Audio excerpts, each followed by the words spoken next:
Hello students, chapter number 1 हम कर रहे हैं जिसका नाम है बिजनेस, जो है कॉमर्स 1 FY BCom। अब काफ़ी सारे लेक्चर हमने कर लिए हैं, 16 लेक्चर ऑलरेडी हो गए हैं। आपने नहीं देखे हैं तो देख लेना, डिस्क्रिप्शन बॉक्स में लिंक रहेगा उसका।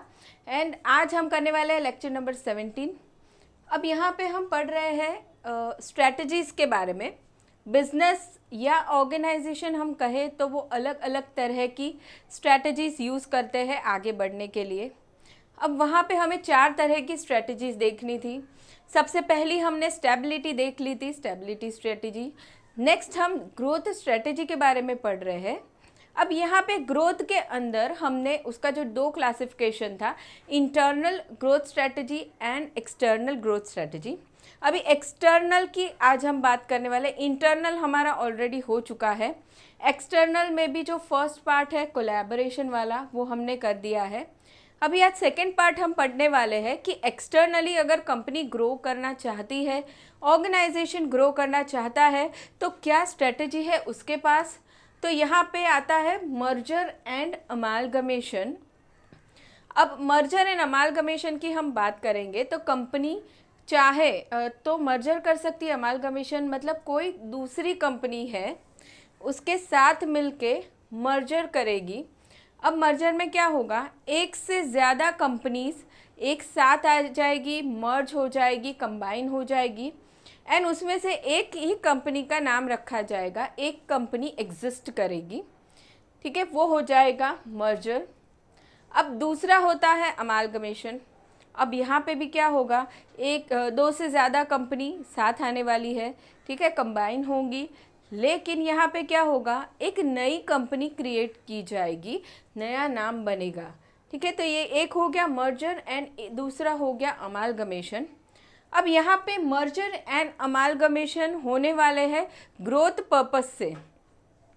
जो 2 या 2 से ज़्यादा कंपनीज है जिन्हें साथ आना है, वो ग्रो करना चाहती है मार्केट में, इसीलिए मर्जर किया जाता है या फिर अमालगमेशन किया जाता है। अब इस ग्रोथ के बहुत सारे रीजंस होते हैं अलग अलग, वो हम पढ़ेंगे। चलिए अभी स्टार्ट करते हैं, क्या कॉन्सेप्ट उन्होंने हमें बताया हुआ है। A merger is a combination of 2 और मोर फर्म्स। देखिए, कॉम्बिनेशन ऑफ 2 और मोर फर्म्स और companies after merger only 1 company exist. देखिए, ये चीज़ ध्यान में रखना है, मर्जर होने के बाद एक ही कंपनी एग्जिस्ट होती है, रहती है and the others cease to exist. दूसरी कंपनी स्टॉप हो जाती है। मान लो ए कंपनी है एंड बी कंपनी है, दोनों मर्ज हो गए तो ए कंपनी का नाम रहेगा, ठीक है, एग्जिस्ट ए करेगी, बी स्टॉप हो जाएगी। Now the assets and liabilities of non-existing company are taken over by the surviving company. अब जैसे ए एंड बी मर्ज हुए हैं, ए कंपनी एग्जिस्ट कर रही है, बी कंपनी स्टॉप हो गई है, तो जो ए कंपनी है वो सारे ही एसेट्स एंड लायबिलिटीज़ ले लेगी, taken over by surviving company. Surviving company मतलब जो कंपनी एग्जिस्ट कर रही है। For instance, Audi car company is a merger of 4 companies. The 4 rings a sign of bonding as the logo. Audi company का उन लोगों ने एग्जाम्पल दिया हुआ है। जो ऑडी कार कंपनी है वो भी 4 कंपनीज से मर्ज होके एक कंपनी बनी है। ठीक है, ये एक एग्जाम्पल हो गया मर्जर का। Now next one is amalgamation. Amalgamation की हम बात करेंगे and amalgamation is an arrangement in which the assets and liabilities of 2 or more companies become vested in another company. Amalgamation is a process of combining 2 or more companies and a new company is created. देखिए, यहाँ पे ये word ध्यान में रखना है।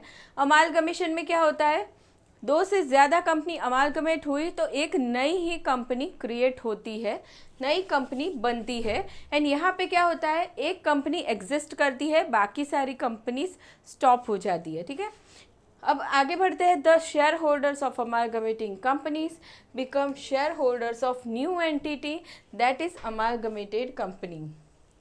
जो नई कंपनी यहाँ पे बनेगी उसे हम कहेंगे अमालगमेटेड कंपनी। तो जो पुरानी कंपनीज थी उनके शेयर होल्डर्स नई कंपनी के यानी कि अमालगमेटेड कंपनी के शेयर होल्डर्स बन जाएंगे। ये हमने देखा मर्जर एंड अमालगमेशन का मीनिंग। अभी आगे बढ़ते हैं। रीजंस फॉर मर्जर्स और एडवांटेजेस। बिजनेस या फर्म मर्जर के बारे में क्यों सोचता है या फिर मर्जर करने के फ़ायदे क्या क्या है वो हम देखते हैं। तो the main rationale for merger is that the value of the merged firm is expected to be greater than total of independent values of merging firm। देखिए कभी भी अभी मर्जर करने का सोचा है तो कुछ बेनिफिट है, कुछ ज़्यादा वैल्यू आफ्टर मर्जर क्रिएट हो रही है, तब जाके ही सोचा होगा कंपनीज़ ने, ए एंड बी कंपनीज़ ने सोचा है मर्जर करते हैं। तो जब उन्हें लगा होगा कि मर्ज करने के बाद हमारे वैल्यू बढ़ जाएगी, मार्केट में वैल्यू बढ़ेगी, हमारा सेल्स बढ़ेगा या फिर प्रॉफिट बढ़ेगा, एसेट्स बढ़ेंगे या हमारी टेक्नोलॉजी इम्प्रूव होगी, कुछ रीज़न होगा, तब जाके ही सोचा होगा मर्जर का। Now a merger is expected to bring additional value to the merge firm. अभी एडिशनल वैल्यू मतलब क्या फ़ायदे हैं मर्जर के टू द मर्ज फर्म, जो कंपनी मर्ज हुई है उन्हें क्या फ़ायदे हैं वो हम एक एक देखते हैं। सबसे पहला आता है कॉम्पिटिटिव एडवांटेज। कॉम्पिटिटिव एडवांटेज मतलब मार्केट में हम सरवाइव कर सकते हैं। ठीक है, मार्केट में जो कॉम्पिटिटर्स हैं, ऑफ कोर्स कोई भी कंपनी चाहेगी कि उस कंपटीशन में हम आगे निकल सकें, हमारे कॉम्पिटिटर से हम ज़्यादा सेल्स करें, ज़्यादा मार्केट शेयर हमारा हो, ज़्यादा प्रॉफिट हमारा हो। तो जब हम आगे निकलना चाहते हैं तो हमारे पास कुछ तो ऐसा होना चाहिए जो स्पेशल हो कॉम्पिटिटर्स के मुकाबले। तो अब मर्जर करने से क्या होता है, कंपनीज़ को कॉम्पिटिटिव एडवांटेज मिलता है। Merger helps to face competition in the market due to economies of large scale production and distribution. The firm is in a position to offer not only better quality of goods and services but also better prices, and therefore it can effectively face competition in the market। देखिए जब पहले एक company दूसरी company दोनों ही अलग अलग काम कर रही थी, प्रोडक्शन कर रही थी, सेल्स कर रही थी। ठीक है, दोनों ही कंपनी रॉ मटेरियल ले रही है खुद के लिए, लेबर चार्जेस उन्हें लग रहे हैं, ट्रांसपोर्टेशन कॉस्ट लग रही है, डिस्ट्रीब्यूशन में कॉस्ट लग रही है। अब ये दोनों ही कंपनी साथ में आ गई तो जो भी रॉ मटेरियल परचेज़ करने का काम है, इक्विपमेंट परचेज़ करने का काम है, वो और ज़्यादा बल्क में होगा तो वहाँ पे फ़ायदा होगा, सप्लायर्स डिस्काउंट दे सकते हैं। ठीक है, सेम वे डिस्ट्रीब्यूशन जो कॉस्ट लग रही है, कस्टमर तक पहुँचाने की, गुड्स पहुँचाने की कॉस्ट लग रही है, वो सारी कॉस्ट में भी फ़ायदा होता है जब भी बल्क में गुड्स भेजा जाता है या बल्क में गुड्स सेल होता है। तो जब भी कंपनी मर्ज होती है तो जो भी क्वांटिटी प्रोडक्शन हो रही है, सेल्स हो रही है, वो बढ़ जाती है मार्केट में। उसकी वजह से कंपनी को इकोनॉमीज ऑफ स्केल का बेनिफिट मिलता है। ठीक है, एंड दूसरा कंपनी क्या कर सकती है, बेटर क्वालिटी का गुड्स प्रोवाइड कर सकती है कस्टमर को, वो भी कम प्राइस पे। कम प्राइस पे कैसे, क्योंकि कंपनी को खुद को फ़ायदा हो रहा है इकोनॉमीज ऑफ लार्ज स्केल से। ठीक है, उसको खुद को डिस्काउंट्स वगैरह मिल रहे हैं तो वो सामने प्रोडक्ट की प्राइस कम कर सकते हैं ताकि कस्टमर का भी फ़ायदा हो जाए। तो ये सबसे फर्स्ट एडवांटेज रहेगा, competitive advantage. Next one is diversification.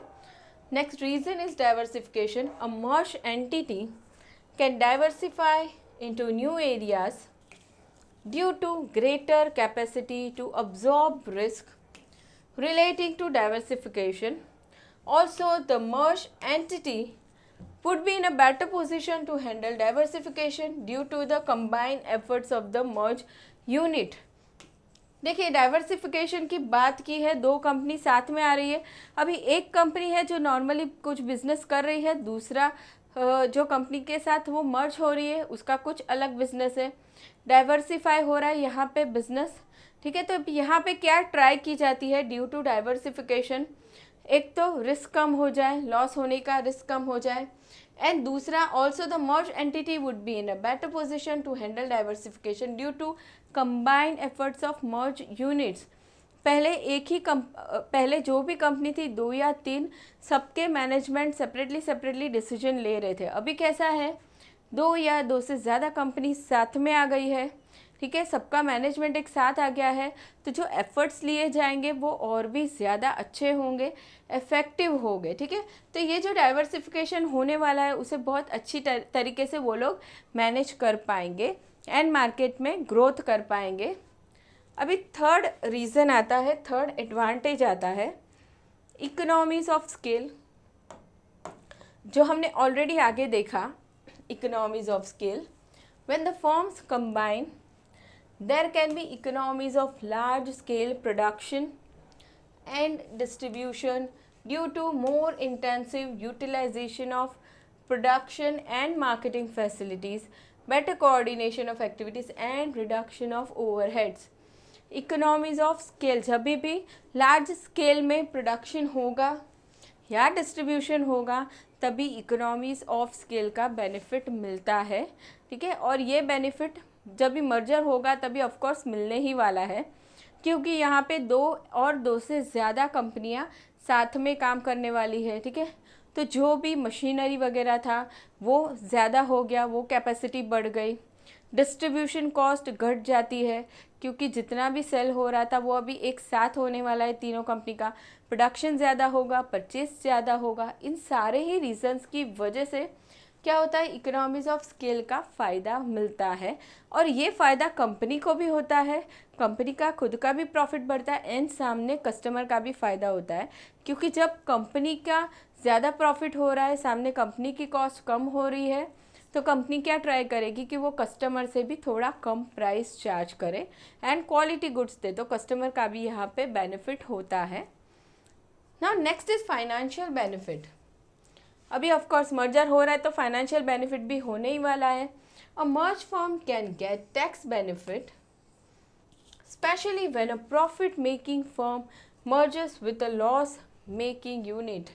देखिए टैक्स का फ़ायदा मिल जाता है जब भी प्रॉफिट मेकिंग फर्म मर्ज होती है विथ लॉस मेकिंग यूनिट। एक प्रॉफिट कर रही है, एक लॉस कर रहा है, तो अल्टीमेटली प्रॉफिट तो घट जाएगा, ठीक है। तो टैक्स का फ़ायदा वहाँ पे हो गया, कम टैक्स देना पड़ेगा गवर्नमेंट को।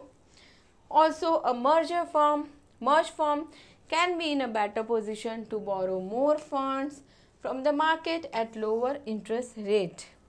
मार्केट से जो कैपिटल लिया जाता है, लोन लिया जाता है, उसमें भी बहुत बेनिफिट मिलते हैं कंपनीज़ को।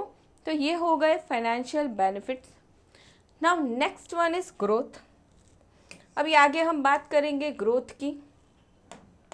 अ merge entity is in a better position to grow faster than individual firms operating separately. Of course अभी नॉर्मल पर्सनल लाइफ में भी इंसानों की भी बात करें तो अलग अलग इंसान कोई काम कर रहा है और साथ में मिलके ग्रुप में जब काम किया जाता है तो जो ग्रुप में काम होता है उसकी इफ़ेक्टिवनेस ज़्यादा आती है, जल्दी से काम होता है, अच्छे से होता है। तो वैसे ही यहाँ पे कंपनी की बात की है, अलग अलग कंपनीज़ अलग अलग ऑपरेट हो रही थी, ठीक है, अलग अलग प्रोडक्शन कर रही थी, अलग अलग सेल्स कर रही थी, अलग अलग एडवर्टाइजिंग एफर्ट्स ले रही थी, मार्केटिंग कर रही थी। अभी कंबाइन हो गई, मर्ज हो गई, अब ये सारी ही एंटिटीज़ एक साथ काम करेगी, एक साथ डिसीजन मेकिंग करेगी, तो काम कैसा होने वाला है, फास्ट होगा एंड उनका ग्रोथ भी फास्ट होगा। The combined efforts of the merge company entity can face competition more effectively. ये लोग कंपटीशन भी मोर इफेक्टिवली फेस कर सकते हैं and take advantage of joint expansion plans.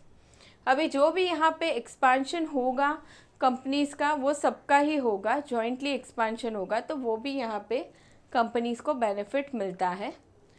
अब उसके बाद नेक्स्ट आता है रीज़न, वो है higher market share. Market share बढ़ाने की बात है यहाँ पे। मर्जर जब होता है तो मार्केट शेयर ऑफ कोर्स बढ़ेगा कंपनीज़ का। Mergers enable to increase market share of the new entity. The combined sales of the merged firms would definitely increase the market shares of new combination.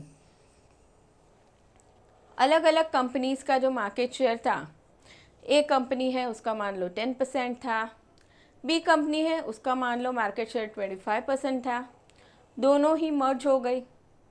Customers तो जहाँ से goods ले रहे थे वहीं से लेने ही वाले हैं। तो अब ये जो दोनों का कॉम्बिनेशन हो गया, मर्जर हो गया, उसकी वजह से क्या होगा, मार्केट शेयर बढ़ गया दोनों का मिला के, ठीक है। एंड दूसरा, जब भी दो कंपनीज एक साथ आती है, दोनों की इमेज अच्छी है मार्केट में, रेपुटेशन अच्छी है, तो उसकी वजह से भी मार्केट शेयर और बढ़ता है, ये भी बेनिफिट उनको मिलता है। तो ये हो गया एक रीज़न मर्जर करने का, हायर मार्केट शेयर। कंपनीज जब मार्केट शेयर बढ़ाना चाहती है तो वो मर्जर करती है। Next is increase in goodwill. Goodwill हो जाएगा मार्केट में, कंपनी की इमेज बढ़ना, रेपुटेशन बढ़ना, उसे हम कहेंगे goodwill.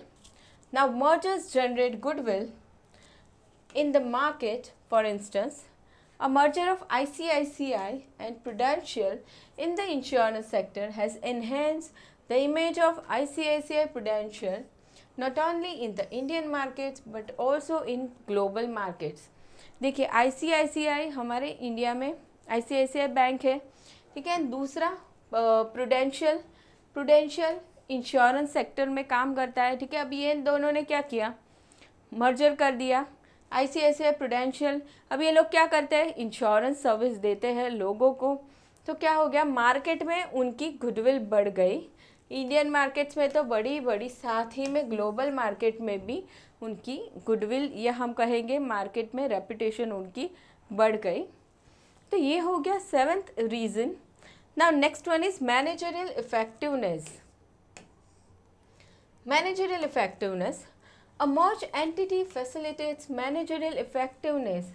This takes place when more effective management team manages the merged entity. अलग अलग कंपनी सेपरेटली काम कर रही थी, सेपरेटली डिसीजन मेकिंग कर रही थी, प्लानिंग कर रही थी, ऑर्गेनाइजिंग कर रही थी, जो भी मैनेजर के फंक्शन है सेपरेटली हो रहे थे। अभी ये कंपनी साथ में आ गई, सारे ही मैनेजमेंट टीम है या हम कहेंगे मैनेजर है, एक साथ काम कर रहे हैं, सारे ही लोग आइडियाज़ दे रहे हैं, खुद के एफिशिएंटली काम कर रहे हैं, जो भी डिसीजन मेकिंग हो रहा है, प्लानिंग हो रहा है, ऑर्गेनाइजिंग हो रहा है, डायरेक्टिंग, सारे ही फंक्शंस कैसे होंगे, बहुत इफेक्टिवली होंगे, प्रोफेशनली होंगे। Managerial effectiveness can bring higher returns to the merge entity. Yes, merge entity जो है, जो एग्जिस्ट कर रही है कंपनी, जो नई कंपनी बनी है, उसके लिए रिटर्न्स बढ़ जाते हैं जब बिजनेस इफेक्टिवली मैनेज होता है। तो मतलब कि डिसीजन मेकिंग करेक्टली हुआ है, वो डिसीजन फॉलो बराबर से हुआ है, प्लानिंग परफेक्टली हुआ है। अगर ये सारी चीज़ें परफेक्टली होती है तो कंपनी का रिटर्न बढ़ता है, सामने कंपनी की कॉस्ट भी घटती है। तो ये हो गया managerial effectiveness. Now next is revival of sick units. Sick units की हम बात करेंगे, ऐसे यूनिट्स जो लॉस कर रहे हैं। Now merger can bring out a revival of sick unit. The sick units can be merge with strong companies and therefore the problem of industrial sickness can be avoided in case of certain units. कभी कभी कैसे होता है, कोई company loss कर रही है तो अभी क्या होता है, उस और दूसरी कंपनी अच्छे से चल रही है, स्ट्रॉन्ग है, प्रॉफिट कर रही है, तो अभी ये दोनों ही कंपनी को मर्ज किया जाता है, ठीक है। अभी मर्ज होने की वजह से क्या होता है कि वो जो लॉस मेकिंग कंपनी थी या यूनिट था, वो भी इफ़ेक्टिवली काम करने लगता है, क्योंकि वो स्ट्रॉन्ग कंपनी के साथ आ गया है। जो कंपनी ऑलरेडी प्रॉफिट कर रही है उसके साथ वो मर्ज हो गया है, ठीक है। उससे क्या होता है, जो लॉस मेकिंग यूनिट था उसके जो शेयर होल्डर्स थे उनका भी लॉस होना बच जाता है। उसके जो एम्प्लॉयज़ थे, अगर मान लो वो लॉस मेकिंग यूनिट है वो बंद ही हो जाता है तो क्या होगा, शेयर होल्डर्स को पैसे नहीं मिलेंगे, एम्प्लॉयज़ को भी जॉब चली जाएगी। लेकिन अगर ये मर्जर अगर होता है प्रॉफिट मेकिंग कंपनी के साथ तो एम्प्लॉयज़ की जॉब भी बच जाती है, शेयर होल्डर्स को भी फ्यूचर में डिविडेंड मिलेगा, तो सबका फ़ायदा होता है। इसका मतलब क्या कि रिवाइवल किया गया सिक यूनिट का। तो सिक यूनिट का रिवाइवल करना हो तो मर्जर एक ऑप्शन है। Now merger can bring out revival of sick units. The sick unit can be merged with strong companies and therefore the problem of industrial sickness can be avoided in case of certain unit. Industrial sickness मतलब ऐसे जो units बनते हैं जो loss कर रहे हैं, तो ऐसे यूनिट मिलकर क्या करते हैं, इंडस्ट्रियल सिकनेस क्रिएट करते हैं। तो ये जो इंडस्ट्रियल सिकनेस है कुछ फील्ड में, उसे अवॉइड करना हो तो हम मर्जर का ऑप्शन सेलेक्ट कर सकते हैं। Now next one is efficiency. देखिए एफिशिएंसी बढ़ाना, एफिशिएंसी का मतलब हो जाएगा कंपनी कितना रिटर्न अर्न कर रही है अगेंस्ट कि वो जितना कॉस्ट बेयर कर रही थी, ठीक, कॉस्ट के सामने रिटर्न कितना आ रहा है, उसको एफिशिएंसी कहा जाता है। नाउ मर्जर में enable the organization to improve its efficiency. The combined entity may improve R&D efforts and improvement in technology. Therefore, combined entity may get higher return at a lower cost. देखिए क्या होता है, efficiency merge entity की बढ़ती कैसे है, जब दो कंपनी साथ में आती है तो R&D का एक्सपेंडिचर वो अच्छे से कर पाते हैं, टेक्नोलॉजी में इम्प्रूवमेंट अच्छे से कर पाते हैं। अब ये जो इम्प्रूवमेंट होता है उसकी वजह से कंपनी में कॉस्ट कम हो रही है, ठीक है, वो कॉस्ट कम हो रही है, उसकी वजह से रिटर्न बढ़ रहे हैं, ठीक है। वो जो रिटर्न बढ़े, सामने कॉस्ट घट गई, तो ऑब्वियसली कंपनी की एफिशिएंसी तो बढ़ गई, एंड सामने ये एफिशिएंसी बढ़ने की वजह से कस्टमर को अच्छा फ़ायदा होता है। कैसे होता है, बेटर क्वालिटी प्रोडक्ट्स मिलेंगे क्योंकि कंपनी ने R&D किया हुआ है, टेक्नोलॉजी में इम्प्रूवमेंट किया है, बेटर प्रोडक्ट्स मिलेंगे एंड उनको अच्छे रेट पे भी मिलेंगे, कम प्राइस पे भी मिलेंगे। तो इसी के साथ स्टूडेंट हमने यहाँ पे मर्जर एंड अमालगमेशन वाला पॉइंट ख़त्म कर दिया है। अभी नेक्स्ट लेक्चर में हम करेंगे take over and acquisition, external growth strategy हम पढ़ रहे हैं, उसके अंदर थर्ड पार्ट हम करेंगे टेक ओवर एंड एक्विजिशन, लेकिन हम करेंगे उसे नेक्स्ट लेक्चर में। वीडियो पसंद आया हो स्टूडेंट्स तो प्लीज़ लाइक ज़रूर कर देना। Thank you so much everyone.